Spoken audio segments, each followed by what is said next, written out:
Assalamualaikum warahmatullahi wabarakatuh. Perkenalkan, nama saya Rosalina Nila Islamia Fasya, NBI 143190013. Di sini saya akan menjelaskan soal mekanika tanah pada soal nomor 2. Suatu lapisan struktur tanah terdiri dari 3 lapisan dengan kondisi tanah seperti gambar di bawah. Hitung tegangan total, tekanan air pada pori, dan tegangan efektif pada setiap titik. Gambarkan distribusi tegangan tersebut dengan skala.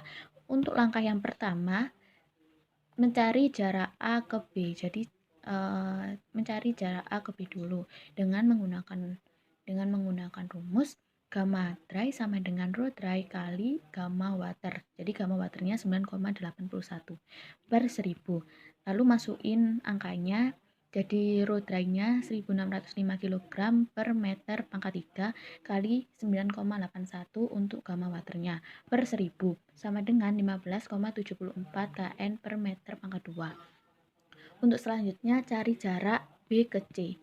Jarak B ke C menggunakan rumus gamma mos sama dengan GS.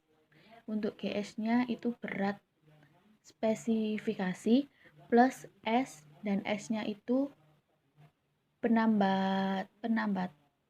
perambatan air ke atas dikali E, angka porinya,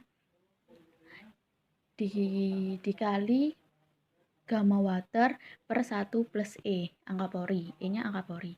Terus GS atau berat spesifikasinya itu 2,65 plus buka kurung 0,65 kali 0,5 kali 9,81 per 1 plus 0,5 sama dengan 2,65 plus 3,118 per 1,5 sama dengan 5,838 per 1,5 sama hasilnya 3,892 kN per meter pangkat 3.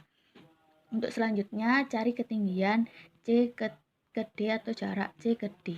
Jarak C ke D menggunakan rumus gamma sat sama dengan GS sebagai berat spesifikasi plus E, angka pori, gamma W, gamma water per 1 plus E, E-nya angka pori, sama dengan GS sebagai berat spesifikasinya itu 2,75, E-nya 0,9, dan gamma W-nya 9,81 per 1 plus I-nya 0,9.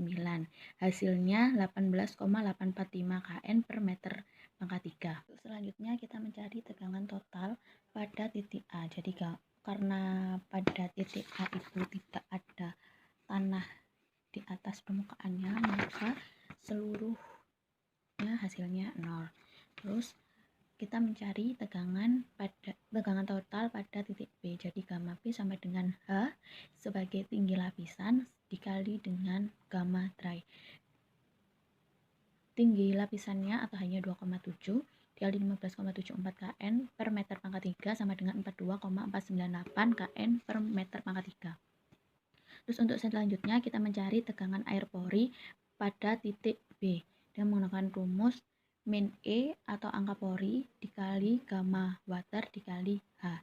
Kenapa min? Karena tanda panahnya ke atas. Jadi sama dengan min 0,5 kali 9,81 kali 2,7 M sama dengan min 13,243 kN per meter pangkat 3.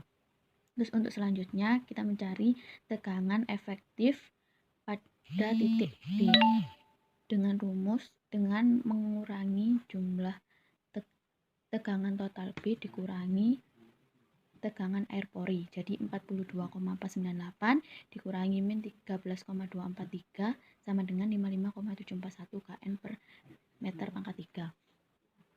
Pada titik selanjutnya kita menghitung tegangan total pada titik C.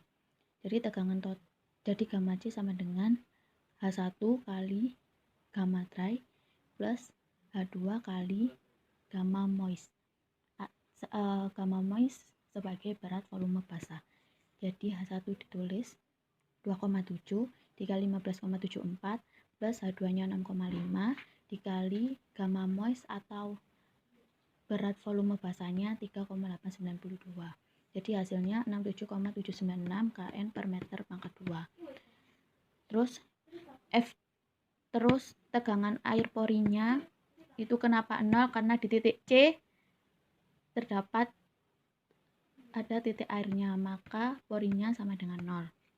Terus tegangan efektif itu hasil pengurangan dari tegangan total C dikurangi tegangan air pori sama dengan 67,796 dikurangi 0. Jadi hasilnya 67,796 kN per m. Selanjutnya kita mencari tegangan total pada titik D. Jadi gamma D sama dengan gamma C, hasilnya gamma C atau tegangan total pada titik C ditambah H sebagai tinggi lapisan dikali gamma sat. Gamma sat ini berat volume jenuh. Terus tinggal masukin angkanya 67,796 ditambah buka kurung 11 dikali 8,845, hasilnya 275,091 kN per meter pangkat 3. Terus untuk mencari tegangan air porinya hasil dari keseluruhan tinggi lapisan, jadi tinggi dari H1, H2, H3, H4 dikali gamma W. Hasilnya jadi dimasukin angkanya, gamma W nya 9,81 dikalikan hanya di jumlah, terus dikalikan gamma water, terus hasilnya 205,519 kN per meter pangkat 3. Terus untuk selanjutnya mencari tegangan efektif, gamma D dikurangi V. Jadi hasil dari gamma D atau tegangan total di titik D dikurangi dengan tegangan air pori, hasilnya 69,572 kN. Nah, untuk selanjutnya ini gambar distribusi tegangan, jadi dengan skala 1:300 mm.